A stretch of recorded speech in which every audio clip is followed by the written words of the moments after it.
Anyway, hi everybody. I'm Katie Rothkopf.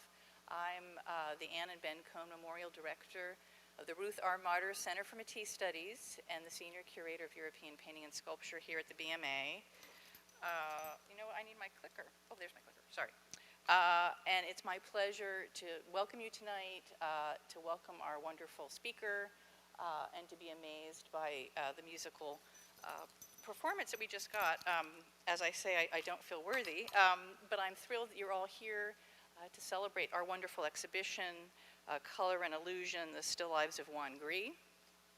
It's a show that I worked on for about 5 years and was one that, being a curator here, I've been here for 21 years, and one of the great pleasures is, of course, the great strength of our collection. We have one of the most amazing collections of European modernism in the United States, and I've had the pleasure of working on lots of really terrific exhibitions. Juan Gris was someone that I've always loved, and in my 21 years, I think we've gotten one loan request for a work of his, the painting that you see on the right, The Painter's Window, from 1925.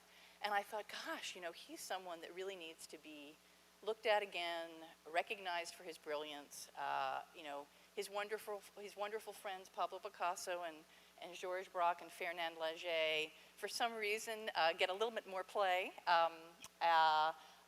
Picasso I get, of course. But I really thought it would be such an opportunity to take our two paintings, the one we see in the middle, Bottle and Glass from 1918, and The Painter's Window on the right from 1925, which were both given to us by Sadie Adler-May, who was a great patron of this museum, did incredible things for our collection, and was a distant relative of the Cohn sisters, for those of you who are familiar with them. And it's thanks to Sadie that our collection is not only Matisse and Picasso, because she was the one who really tried to buy wonderful things by their colleagues that would really make the BMA's collection as strong as it is.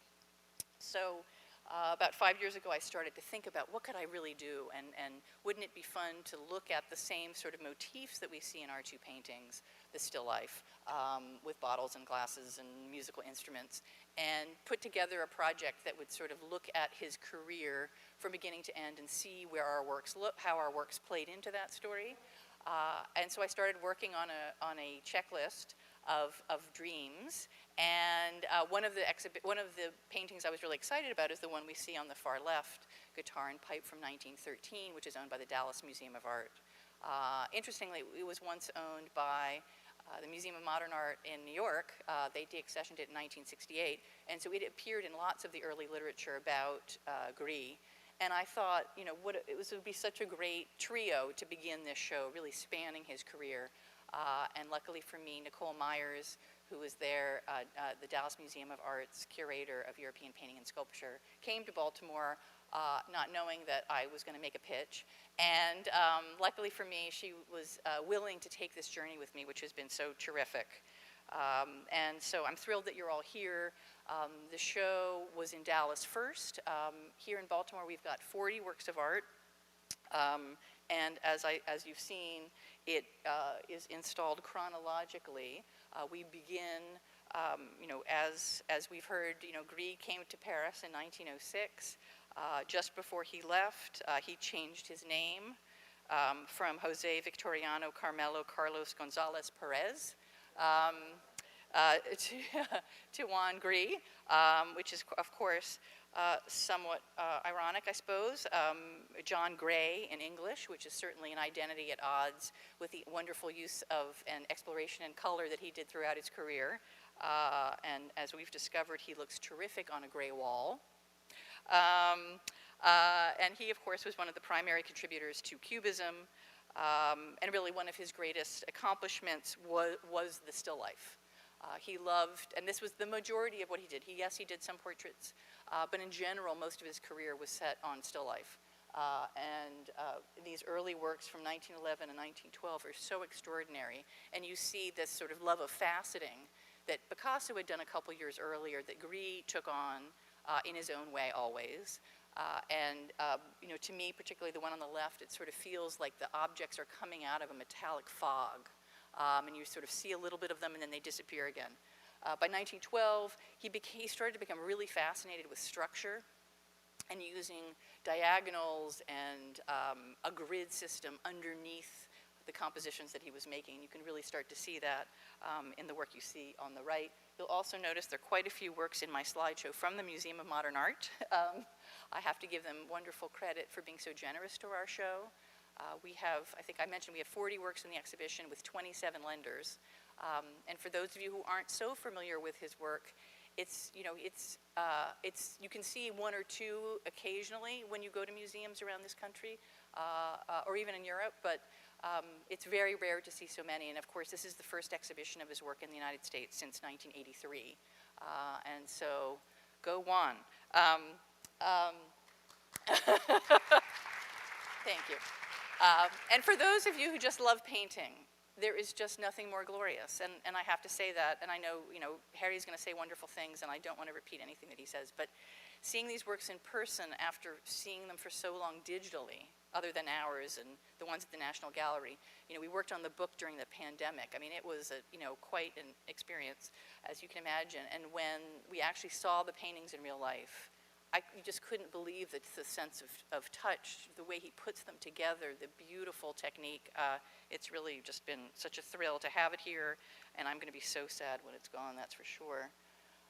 In 1913, Gris changes from that sort of faceted style and starts to work in these wonderful strips, which you'll see in a couple of other examples as well.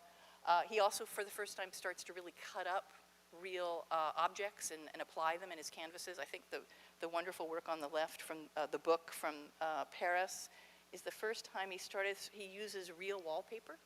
So he's taking real wallpaper, a real book, he's pasting it in and he's painting around it, and he's just having, really exploring all the experimentation he can with all of these compositions. And of course the one on the far right, 1913 Grapes, that's a work that he did after spending the summer in the south of France, where his love of color really changed. And of course, as we all recognize, at the bottom we see a reference, what seems to be to the Maryland flag. And I've said in all my tours that if the Museum of Modern Art would like to leave it here on long-term loan, just so we can celebrate our home state, that would be fine with me. In 1914, Gris completely sort of switched, as he often did. He only painted for about 17 years, and every year or two, he would make these incredible pivots. In 1914, he fell in love with just doing pure papier-collé or collage, where everything is just paper. Particularly the work on the left, we know there are at least 4 different types of paper in that wonderful work, the Still Life at the Table from the Philadelphia Museum of Art. One of the most extraordinary things in the show, I don't think it's been on view since the 70s, so we're very lucky to have it. In the show, it's only in this venue, so I very much want to highlight it. And it's something that, he's used real newspaper and different kinds of wallpapers in it, and he's cut from a newspaper title, and it says, Le vrai et le faux, the real and the fake. And I think that's something that he just loved playing with us, playing with the illusion of what we were looking at in front of us. In 1915, he turns, again, he pivots away from the collage. He uses some of that idea of cutting a bit in some of the paintings he does in 1915, but this love of color, here he is in the middle of World War I, where things are somewhat grim, but he is continuing to paint, continuing to push his compositional strategies as he can, with some marvelous works. The one on the left from the Philadelphia Museum of Art again, where he's placed a still life in front of an open window, and he plays with that liminality between inside and outside, and that incredible use of color in the background. That street scene is just amazing. The painting in the middle from the National Gallery, another highlight. This refers to a crime series novel. This is the name of the villain, Fantomas, that Gris was obsessed with. And so we sort of get pop culture mixed in along with everything else. A really terrific work with the chalk outlines, perhaps, of the victim. And then at the far left, Still Life of 1916, one of the marvelous pointillist works. Gris, as some of his colleagues also did, became really fascinated with Georges Seurat and that use of those dots that were so popular in the late 19th century, and they started to use it to their own effect. And I think one of the greatest joys of the show was installing that big, long, black back wall with all the pointillist pictures next to this group of classical Cubist pictures, where, again, in 1916, Gris does this incredible pivot. And he says, okay, I'm done with pointillist, I'm done with dots, and now I'm going to turn, back to my roots. And he starts to look at 17th and 18th century Spanish and French painting, going back to what we call, for good or for bad, the old masters, and starts to even paint on panel, trying to get away from the texture he had used earlier in his career and actually make his paintings as flat as possible and as clean as possible, so that you really start looking at the shapes and forms and how they merge together. Some really incredible works. And then the show ends, Gris started to get quite ill in the early 20s and still continued to paint. And I thought certainly with our evening tonight, we should end with some musical instruments. As far as we know, Gris was not a musician, but he certainly loved music. And he included them many times, and I think for him a musical instrument may have been a reference back to the 17th and 18th century motif, looking back to celebrating the arts, celebrating the senses, often with fruit, which is sort of a vanitas, or the end of life is eventually going to come, which is something he knew would come to him. They also sometimes start to grow mustaches or smiles as they become sort of having a little personality and seeming a little bit more human. And then the show ends with our wonderful work, The Painter's Window, from 1925. It's one of the few paintings where he includes a palette and paintbrushes. And to me, it sort of speaks to him actually. It's sort of an autobiographical statement. Like, here I am, this is what I've done. And I think really sums the show up so beautifully. And I have to say, our two paintings have never looked better than being surrounded by their friends. So I'm so thrilled that you've all come. Please tell everybody you know to come see the show. It's open until, I think, January 9th. And now I want to turn over to my friend Harry, which I will do now. And I guess we will switch over. Let me know when I'm ready. Tonight I'm thrilled to introduce my friend and colleague, Harry Cooper. Harry is Senior Curator and Head of the Department of Modern and Contemporary Art at the National Gallery of Art in Washington, D.C., a native of Bethesda, Maryland. He earned his PhD from Harvard in 1997 with a dissertation on the paintings of Piet Mondrian. Cooper curated modern art at the Harvard Art Museum for a decade before joining the National Gallery in 2008. He has organized or co-organized exhibitions on the work of Mondrian, Frank Stella, Stuart Davis, and Oliver Jackson, and has taught art history at Harvard, Columbia, and even our own Johns Hopkins. His current project, a retrospective of the art of Philip Guston, will open next year, but its catalog, Philip Guston Now, is already available. Other publications include the Cubism seminars, which he edited and introduced for the Center for Advanced Study in the Visual Arts in 2017, and the essay Decoding Gris, an essay for the exhibition catalog for color and illusion, the still lifes of Juan Gris, on view here. We were thrilled to have him as part of our publication, and I'm even more thrilled to welcome him here to the BMA tonight. Harry?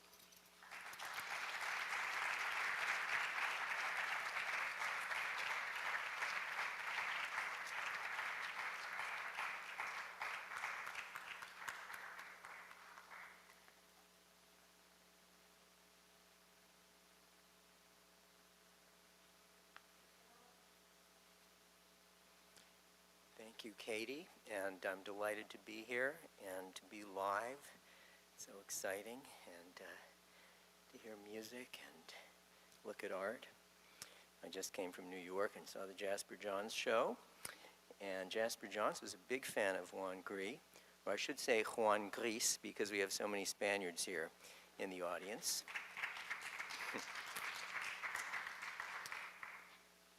But I want to thank everyone here at the Baltimore Museum. It's such a great team. And Katie, of course, for inviting me.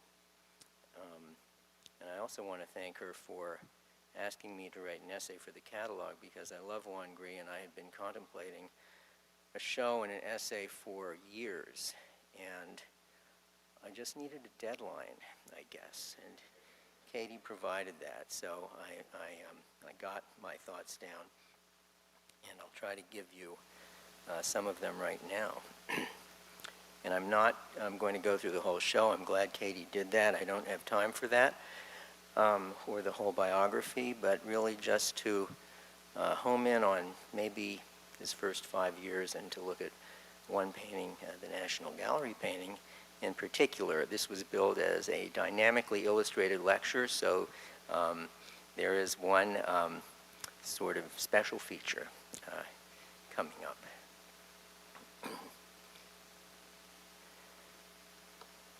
You'll see a lot of images from the exhibition, but also some that are not here, including these 3 self-portraits from really his first 2 years of work. As Katie said, he got to Paris in 1906. I should say he was born in 1887 in Madrid, died in 1927, so very sadly only 40 years of life and really less than 20 years of work.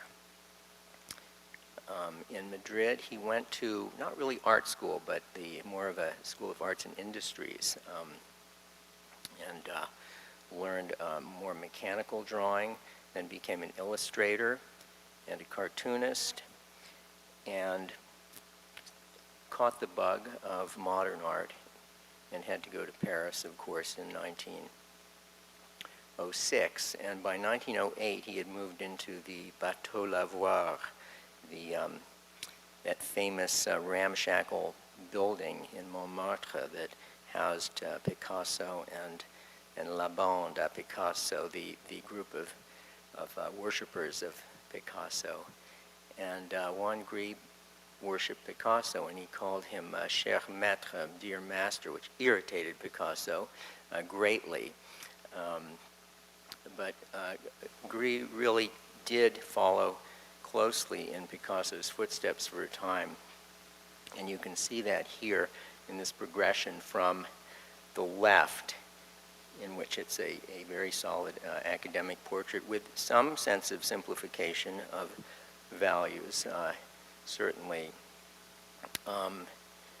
to something even more analytical with this wonderful sort of ragged line analyzing the planes of the face, and then the jump into Cubism in 1911, where he has deconstructed and reconstructed his face. Thus my title, Reconstructing Juan Gris, because I think one of the things that he really wanted to do was not just take things apart the way a lot of Cubists did, but put them back together in a very satisfying way.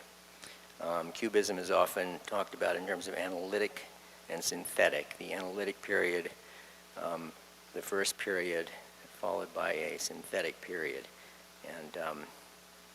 And Gris always hoped and felt he was finally getting to a synthesis. But he at the end of his life, he said, I think I finally got there.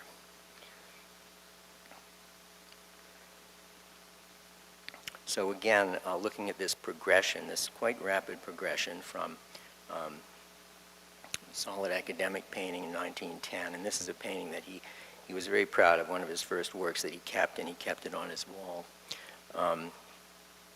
to the emergence of Cubism, again through still life in 1911. A word about his name.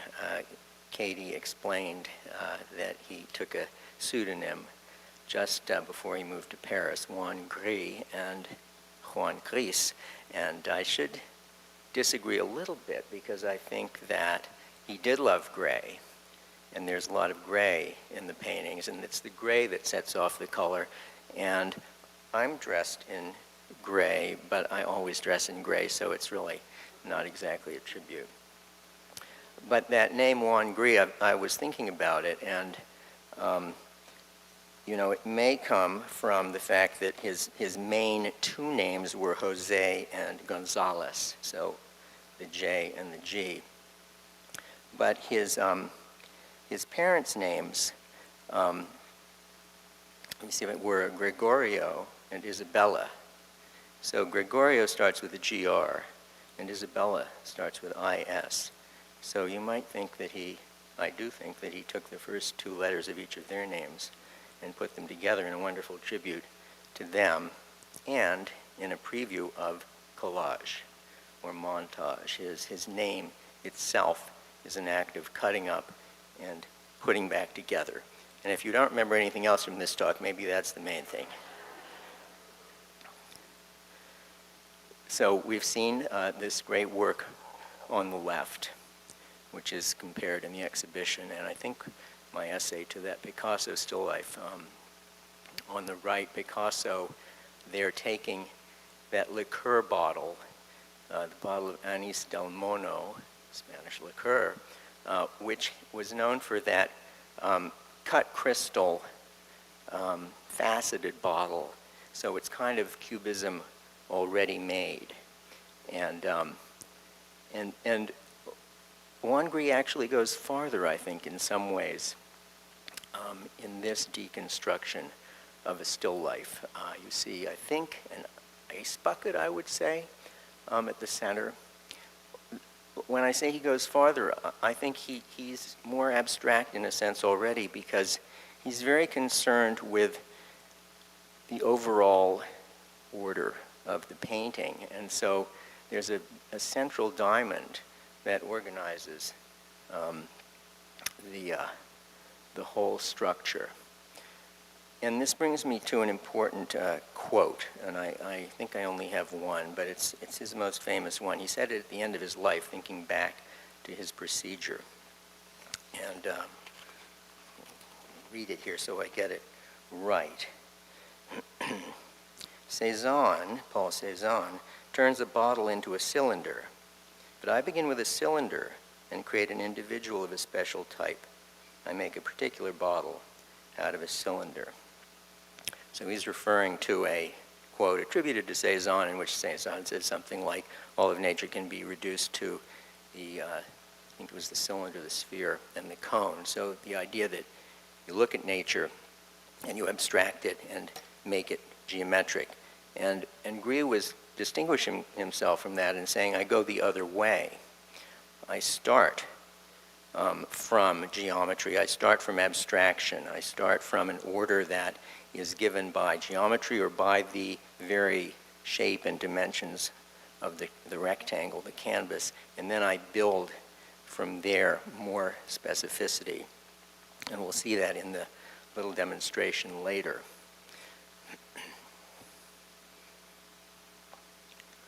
Something else to say about that, but I will think about it, and maybe it'll come to me. Oh, I know. So those first images I showed you in which he's making that progress from a quite academic, realistic still life to a cubist one, that's true, he did move that way, but once he got there, he no longer kept following that path. It wasn't abstracting from reality, it was really realizing from abstraction, maybe, and going in that other direction. So 1912, an important year for Gris, in which he comes to public view.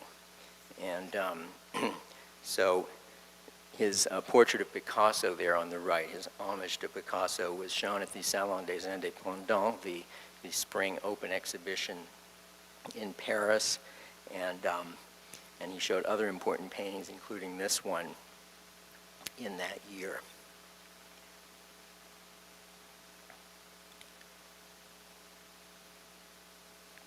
This is a still life not in the show because it's in a very, very private collection, right?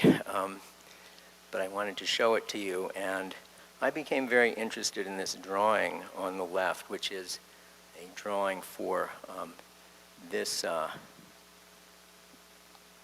part of the still life here, the perfume bottle. There's another perfume bottle down there at the lower right, but it's for this one.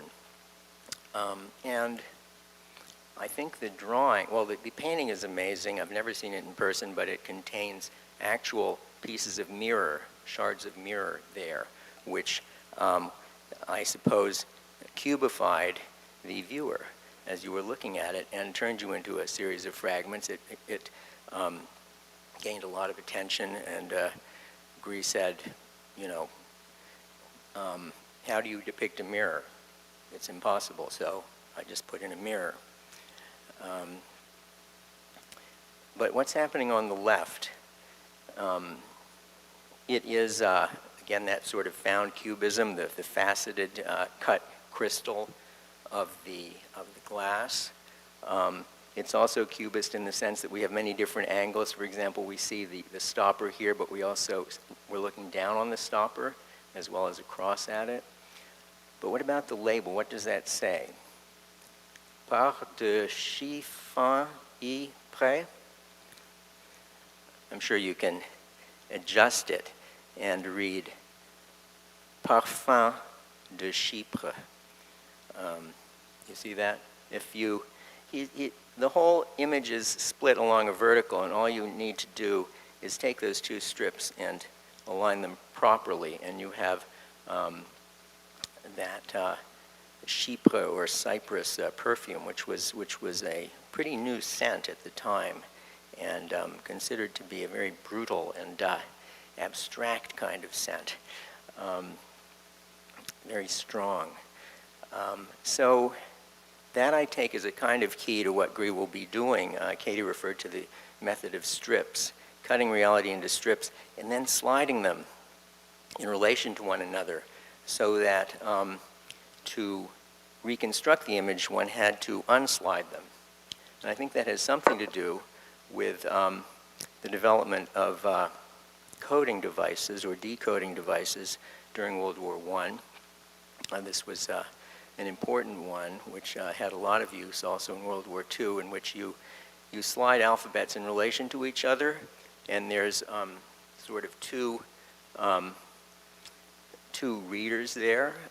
So there's many, many possibilities for coding and decoding. It's a very old system dating back to antiquity, but this was a modern version of it. And Gris loved language play, poetry, crossword puzzles, so I think he might have been attempting a kind of coding and decoding in his work, just to keep us, keep us sharp. It's not easy to go into a Juan Gris painting. And we've seen this first great example of that stripping, cutting, and sliding method. And one thing Katie didn't mention, although it's in the wall text, is that the book in question, it's a book he probably bought, along the banks of the Seine at one of those bouquinistes, and piece of pulp fiction called the Bourreau du Roi from the 19th century, and that means the king's executioner. So imagine a guillotine here, and he has guillotined the book. And but you can, I was able to read the page numbers and look it up and, see exactly where he is in the book. It's actually not that interesting. I don't think he would have cut up one of his favorite poets like Mallarmé or Góngora, but he was okay cutting up this thing. And, of course, we can't really put it back together. That's the fun of it, but we can try. But if we put that back together, then other things end up being in the wrong place. So it's a puzzle that's, I would say, impossible to solve, which is a lot of the pleasure of it. Here's the wallpaper is up here that Katie referred to, the first wallpapers. And he's using elsewhere, he's doing the faux bois, the false wood grain technique that he learned from Georges Braque and Picasso.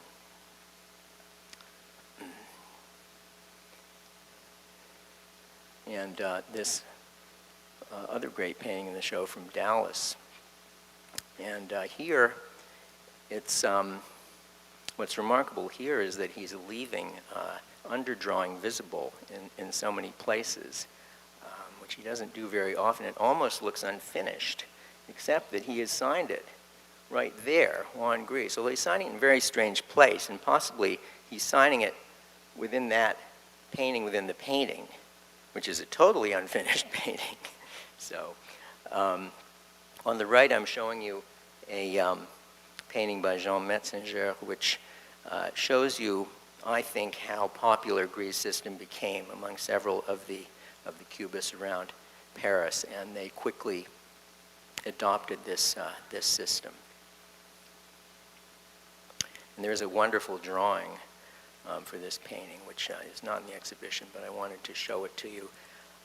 Gris made a lot of drawings, but he didn't save a lot of drawings, so it's pretty rare to see drawings and see him working out these angles, working out this deconstruction that he's doing.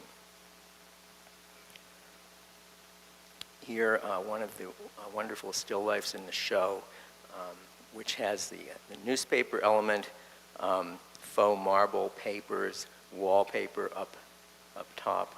Where's my laser pointer? I think it's running out of batteries, but anyway.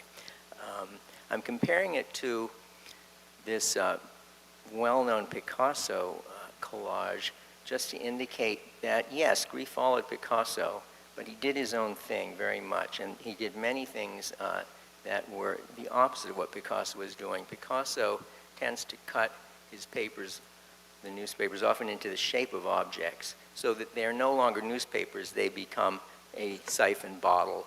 They become a bit of a guitar, the title of the newspaper, Journal, which we'll talk a little bit more about later.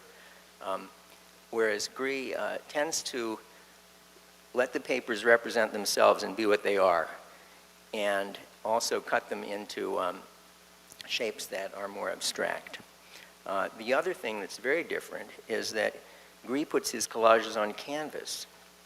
He's not really doing much collage on paper. He puts the collage elements on canvas and then almost laminates them into the paintings by painting and drawing over them and under them.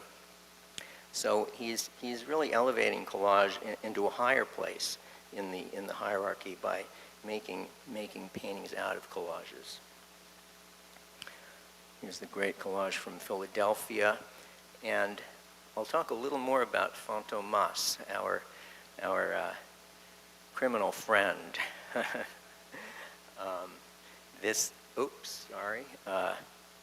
Here at bottom is a page from one of the Fantomas books. These were books, co-authored books in the early teens that, in a whole series that became very popular, and it was soon made into movies that became very popular. The critic Guillaume Apollinaire was a big fan. This was kind of, slumming, I think you could say. And these guys were already living in the slums themselves, but they were bohemians and they wanted to, they didn't just want to read Mallarmé all the time, So Apollinaire formed the Society of Friends of Fantomas, and Gris was very, very involved with that. If you think about the Phantom of the Opera, that basically comes from Fantomas, the masked villain who changes identities all the time. He's pursued by a detective who also changes identities sometimes, and by a cub reporter. So here again is the newspaper Le. You just see a little bit of the Journal. Why Le Journal? Why is that the newspaper that is almost always used in these collages? I was thinking about that. It was certainly the favorite newspaper of cafe society, the literary paper. It was only 4 pages, and it wasn't really the news. It was lots of criticism and gossip about the literary world, among other things. But I think, too, Le Journal just means newspaper. That's the word for newspaper. And so just like Jasper Johns, if he's making a drawing for Target with 4 faces, he'll say face, So Gris is saying newspaper. Another nice thing about this is the oval here. And we know that the oval was a favorite shape for Cubist paintings by Picasso and Braque. Here, Gris puts the oval within this rectangular painting, and what's in the oval out into this sort of blue grisaille painting that sort of acts as a frame, a beautiful frame for this still life. Gris had a long summer in 1914 in the south of France. He kind of got stuck down there at the start of the war, and Matisse was right nearby, was a neighbor, and they became close.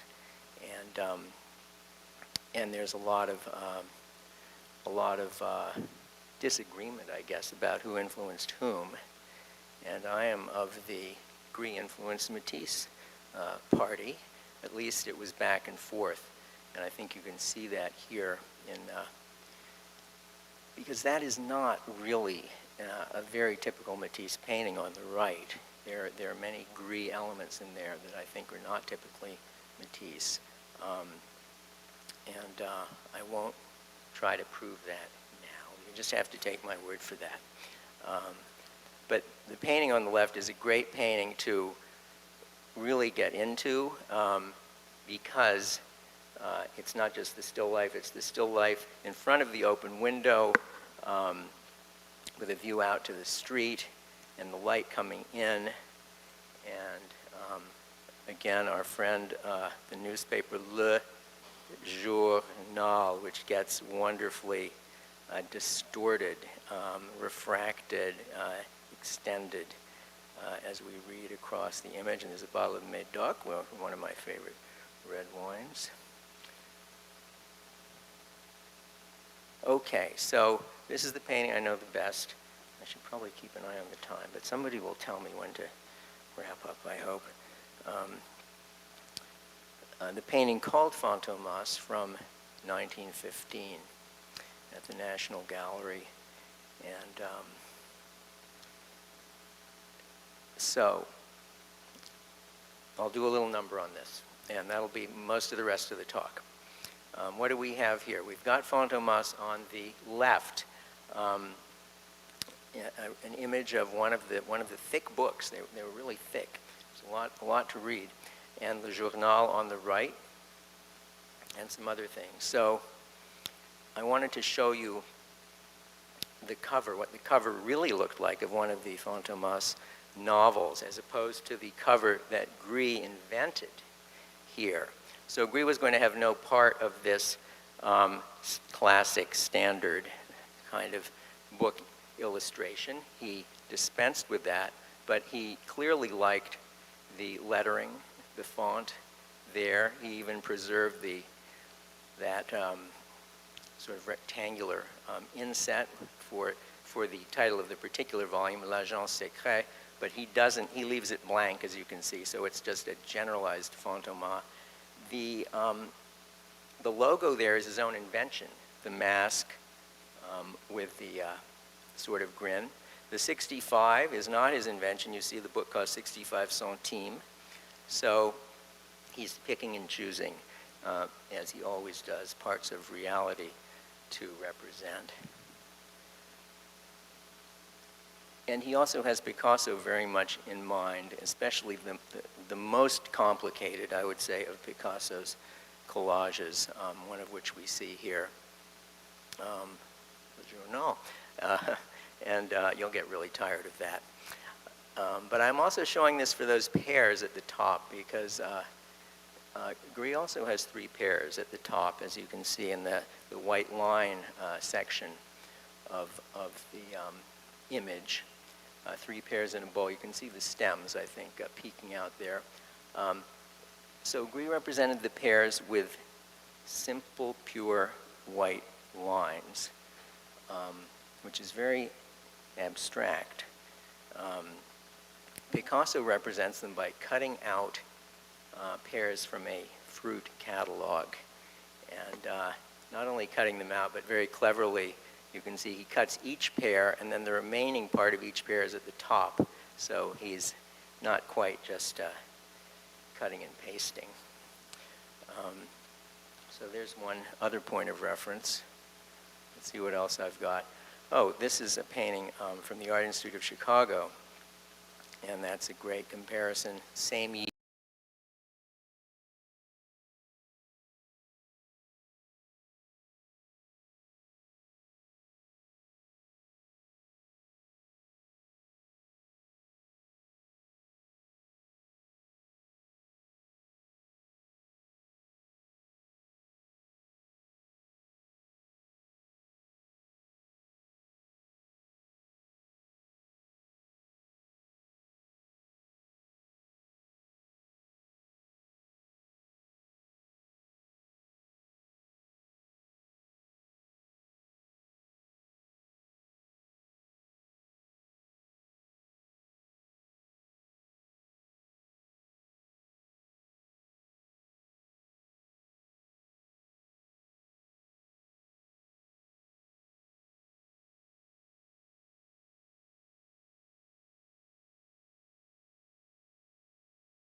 her to try to imagine how Gris might have painted it. This is not a literal reconstruction. We haven't done the technical analysis and the layering and the x-rays and the cross-sections to actually, I'm not sure we ever could, but this is my idea of how he might have arrived at this image, thinking again of that quote about, you know, I start with the cylinder and arrive at the bottle rather than vice versa. So here it is in the dark, and I think he might have started with that triangle, a right triangle, as you can see. It doesn't go all the way across, right? It only goes, it goes as far as if the image were a square, you know what I mean. And then another triangle, which is basically the same. And, oh, didn't want to do that yet. So, you know, that remaining length becomes, you know, the length of that triangle at the left. This will take all night, so I'll move kind of quickly. But from those two triangles, then you have this big rectangle, and it's not clear what those triangles represent. I'm not sure they represent anything. I think they are the initial abstracting gesture of the painting. So what is he going to do with this remaining big rectangle? I think he establishes the wall. This is the wall, right? There's the sort of molding pattern, which he's painted beautifully by hand, not collage. This sort of chair rail, and then the vertical pattern of wood grain painting, vertical suggesting wall paneling. Next, I think a sort of counterpoint tilt, and this is very musical, of course, speaking of counterpoint, the counterpoint tilt of the table itself. And why does this represent the table itself? I think because the wood graining here is no longer vertical, it's somewhat brighter, and it's moving diagonally, sort of along with the direction of that table. We're seeing the table from above here. So this is one sort of code for a table that has to do with what we know of a table. Geometrically, it's rectangular, and the tactility of the surface. There is, I think, a little bit of floor that he has given us. So these are all different codes, all of them quite separate and working almost independently and sometimes at odds to hopefully add up to the representation. So next I'm going to go with Fantomas there. And you can see that some of it was there already, right? Because some of it is transparent. And this is part of the great play of Cubism, transparency and translucency, where because we see through objects, we get two objects at a time, if not more. So Fantomas appears there. It's partly given by the white lines that we can read, but here it's partly given by the color and actually some perspective showing the spine. Next, perhaps, he's giving Le Journal some body, as well as the transparency that it already had. And it balances so nicely in terms of palette, in terms of color, green and white here on either side. So there's very careful balancing going on. And of course, we needed some black there, so the pipe comes into play. And this is one of those old clay pipes that you see in 17th century Dutch still lifes, very cheap and disposable clay pipes. In fact, if you go along the Thames, what's it called? A friend of mine does this, and you can find clay pipes and other antiquities even in the mud. So, okay, this is nicely balanced, right? But it's a little dull. I think it's missing something. How about turning on the lights with this amazing yellow, which seems associated with with glass objects. So at the bottom, it's associated with that glass, drinking glass, and it seems to refract it and distort it a little bit. And then up top, part of this, I think, is a pure abstract rhyme between these two sort of arrowhead shapes. But up top, it's associated with the glass, I think, of the fruit bowl.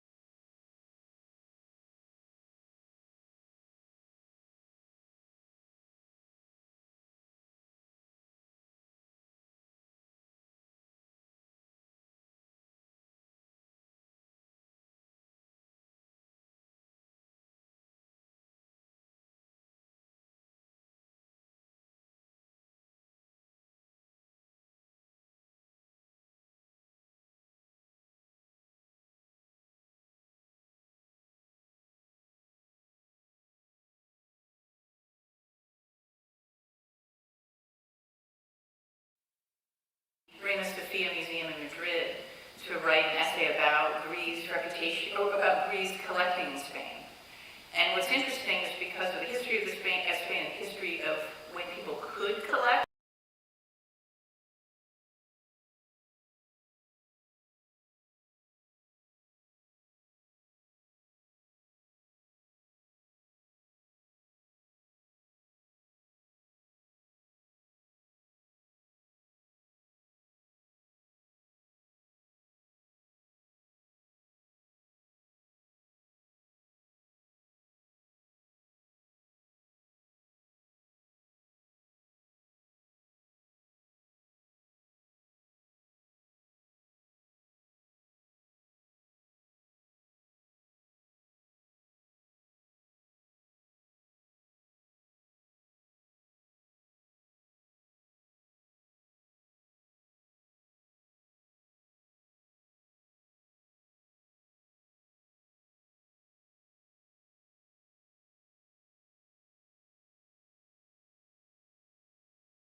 dealer, Daniel Henry Kahnweiler, had to leave the country, and they had an exclusive contract.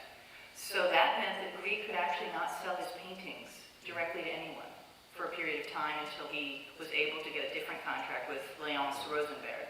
So financially, the war was a disaster for him. He went to the south of France, he met Matisse, he and his wife Josette that was great, and part of it, but I think it was Matisse and Gertrude Stein had to lend them money. So it was financially just a terrible time, and I think that beautiful painting of the view through the window of the night scene. It's both glorious in color, but pretty gloomy and a little, there's a part to it that seems quite, I don't know, somewhat unnerving, that the streets are so empty. I mean, the Place Ravignon would have been normally, if you've been to that part of Paris, the streets would have been teeming with people. And the idea that it's so quiet and silent, he's covering up that, he's painting beautifully and feeling inspired and enjoying his time, with Matisse and others maybe. But he's also suffering a loss that's just different than someone like, Braque, who got wounded and came back and, was a changed artist. I mean, he wasn't wounded physically, but I think, it was a terrible time for everybody. And much like Matisse, who, of course, I now know a lot about. Matisse, he couldn't serve either. He was an older man, and he couldn't serve in the army, and all of his younger friends were serving, and so he started making paintings like the one you see on the right as a sort of testament to, I'm going to make the best painting that a Frenchman can make to sort of serve my country in a way. I mean, he became sort of the most inventive and extraordinary works that he made in 1914 and 1915 were a part of this, feeling that he had to contribute in some way. So things come out in artists in such a different way than, they served, they didn't, they got wounded, they didn't. It becomes a source of pride and really changed so much for so many. Could I ask a question about that? Because This is your second question, but we'll allow it. well, I have a particular interest in political art, which is not something that most museums are very interested in. And, Picasso certainly did political paintings, and I've discovered that he did a lot more political paintings than we generally, I mean, there are a lot of them from this period too, I believe. And it's hard to believe that all of these artists weren't in some way or another reflected what was going on around them.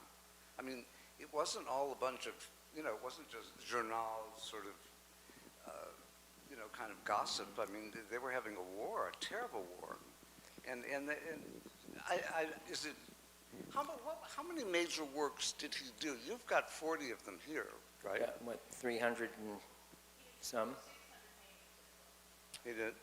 So he was quite prolific, really. To answer the suggestion, I would say the war is certainly there in all of these artists, but it can be there as a presence or an absence, and you don't, for example, in Picasso, you don't really see World War I in Picasso, but you see a lot of World War II in Picasso, so artists at different times in their career are going to be more, I think, more or less responsive. I mean, so, in the case of Gris, you have to find it as an undercurrent, which Katie just did here. With Picasso, there's a lot of debate about his collages, whether the pieces of newspapers that he chose and cut up referred to the Balkan Wars and other things. And there's actually a just knockdown, drag-out debate for many years about that. I sort of fall on the side of he was just cutting up newspapers, but anyway. Any other questions, comments? This will be our last question for the evening. Anybody? No? Okay. Should we give Harry a round of applause? Thank you.